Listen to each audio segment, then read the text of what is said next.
Selamat siang para pemirsa sekalian.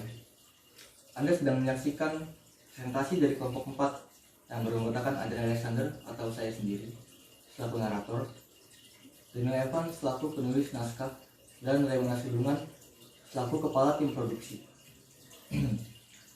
Presentasi kali ini akan membahas tentang kebudayaan penduduk pantai utara Irian Jaya.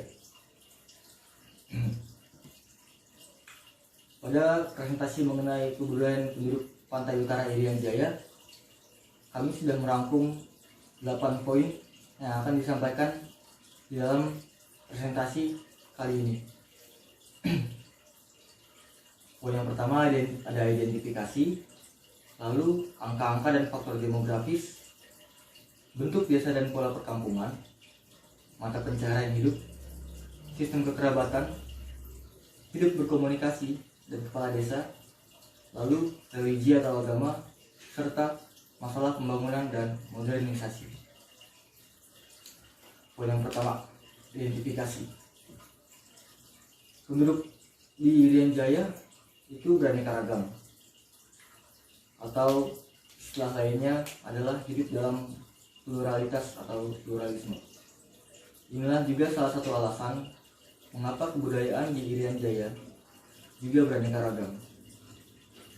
Pada umumnya, keberagaman ini dapat dibedakan dari penduduk cendrawasih, penduduk rawa-rawa di daerah pantai utara, penduduk pegunungan Jaya-Wijaya, lalu penduduk di sungai dan rawa di bagian selatan, penduduk daerah Sabana di bagian selatan, dan juga ada pula beberapa daerah kebudayaan yang berbeda di Papua Nugini yang berseberangan. Keanekaragaman budaya penduduk di Irian tersebut berasal dari zaman pre-Islam, atau yang mana bangsa berbeda dari daerah yang satu dengan yang lain datang dan menduduki pulau untuk tetap tinggal terpisah satu dengan yang lain karena isolasi geografis. Apa itu isolasi geografis? Isolasi geografis mengacu pada pemisahan spesies yang terkait erat dari perkawinan dan menghasilkan keturunan yang subur dengan hambatan fisik seperti sungai, gunung, dan lain-lain. Jadi tidak ada percampuran perkawinan. Karena itu orang Mimika, Asmat, atau juga orang Marindani pada dasarnya amat berbeda dengan orang Mori atau orang Dani di pegunungan Jaya-Wijaya, atau juga ambil contoh dengan orang Biak atau dengan orang Waropen di Teluk Cendrawasih, dan amat berbeda pula dengan orang Tor atau orang Buku di daerah pantai utara. Dalam segi bahasanya juga, karena keberagaman ini, terdapat fakta menarik bahwa bahasa-bahasa di Irian termasuk dalam keluarga bahasa Melanesia. Namun, ada beberapa keluarga bahasa Irian yang dibagi ke dalam beberapa keluarga khusus. Keluarga bahasa Melanesia merupakan bagian dari suatu rumpun yang lebih besar lagi, yaitu rumpun bahasa Austronesia. Suatu pembagian dari bahasa-bahasa Irian yang non-Melanesia di Irian Jaya ini masuk dalam sub keluarga yang lebih khusus. Hal ini juga tertulis dan tertuang dalam buku antropologi karya Kunjaningrat yang berjudul Penduduk Irian Jaya. Dan jika kalian cari di internet tentang buku Penduduk Irian Jaya, maka kebanyakan yang akan keluar adalah hasil dari Penduduk Irian Barat. Buku Penduduk Irian Jaya ini sebenarnya memang adalah aslinya itu berjudul Penduduk Irian Barat.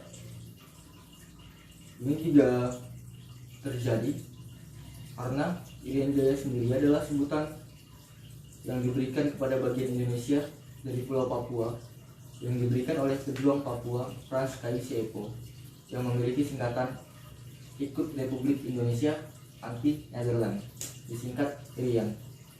Nama tersebut kemudian dipakai oleh Presiden Soeharto sebagai nama provinsi yang didirikan di wilayah tersebut, dan Irian Barat berganti menjadi Irian Jaya. Untuk asal-muasal penduduknya sendiri, sebagian dari penduduk desa pantai utara berasal dari daerah-daerah pegunungan di pedalaman utara Irian. Banyak dari mereka telah turun ke pantai sejak lebih dari 3/4 abad yang lalu. Penduduk tersebut bermigrasi ke arah hilir sungai-sungai yang sampai sekarang masih berlangsung terus-menerus.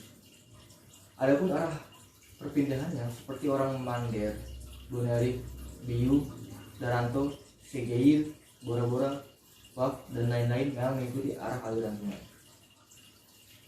Lalu poin berikutnya ada angka-angka dan faktor demografis. Ada sekitar 24 desa tempat tinggal penduduk pantai utara. Dan di antara ke-24 desa tempat tinggal tersebut, ada pula desa yang jumlah penduduknya hanya 40 orang. Namun ada juga yang jumlah penduduknya 300 orang.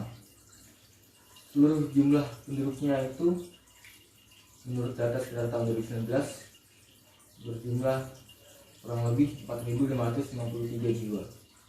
Dan jika dibandingkan jumlah penduduk yang sekarang dengan jumlah penduduk dulu sebelum Perang Dunia Kedua, diperkirakan jumlahnya justru berkurang. Lalu ada bentuk desa dan pola perkampungan. Rumah di desa daerah pantai utara merupakan suatu bangunan persegi panjang dengan di atasnya itu tiang-tiang dengan tinggi keseluruhan 4,50 meter. Di dalamnya juga terdapat 1 atau 2 ruangan lain untuk tempat tidur. Rangka rumahnya dibuat dari balok-balok dengan tali rotan. Dinding-dindingnya terbuat dari tangkai-tangkai kering lurus panjang dari daun sagu yang disusun sejajar rapi dan diikat dengan tali rotan. Rangkainya terdiri dari strip-strip panjang dari kulit pohon bakau, disusun rapi dan bercelah hampir 1 meter, yang bisa juga menjebloskan kaki jika kita salah berpijak. Penempatan rumah baru juga menurut adat istiadat penduduk di pantai utara umumnya memerlukan pesta yang besar. Pesta ini dinamakan Nuwa Nyaedek.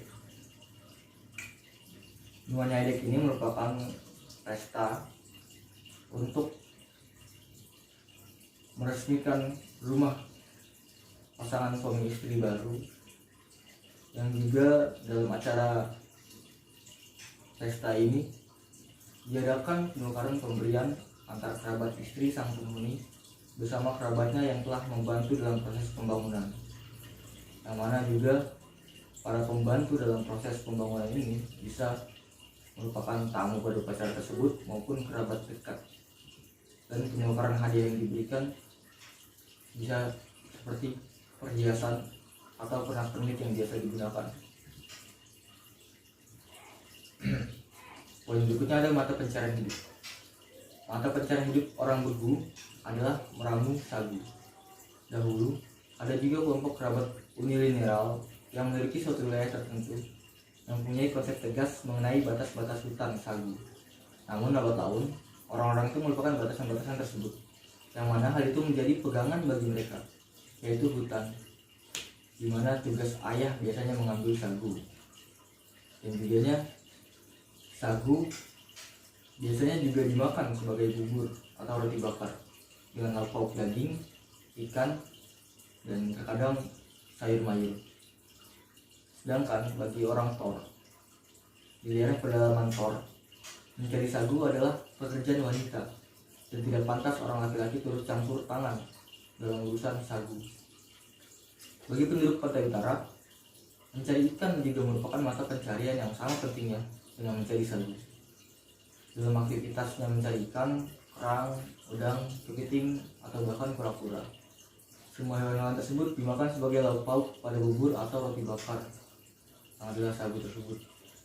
Teknik yang digunakan menangkap ikan adalah dengan jala buatan sendiri, atau juga dengan meracuni air, yang biasa juga orang Mentawai lakukan sebagai hal yang lazim. Berburu juga merupakan sesuatu kegiatan eksklusif yang hanya dilakukan oleh laki-laki.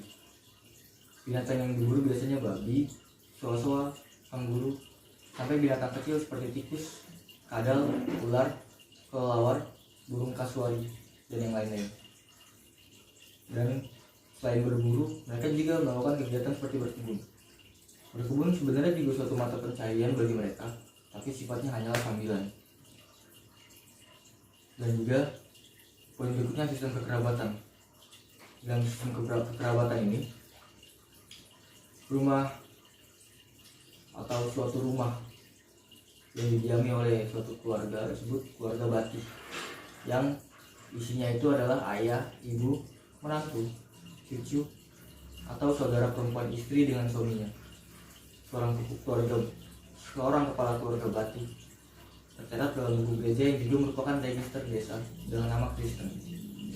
Suatu keluarga Batik biasanya bersifat monogami karena pandangan masyarakat umum Pantai Utara menganggap poligami bukan suatu hal yang baik. Poin berikutnya adalah hidup berkomunikasi dan pimpinan desa.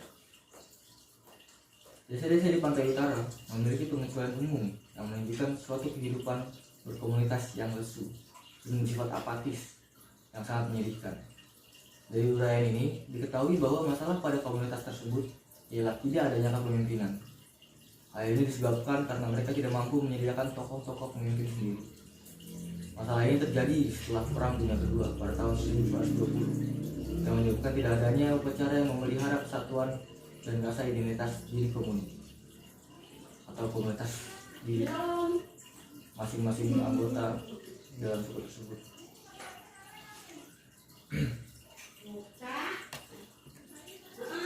Poin berikutnya adalah religi.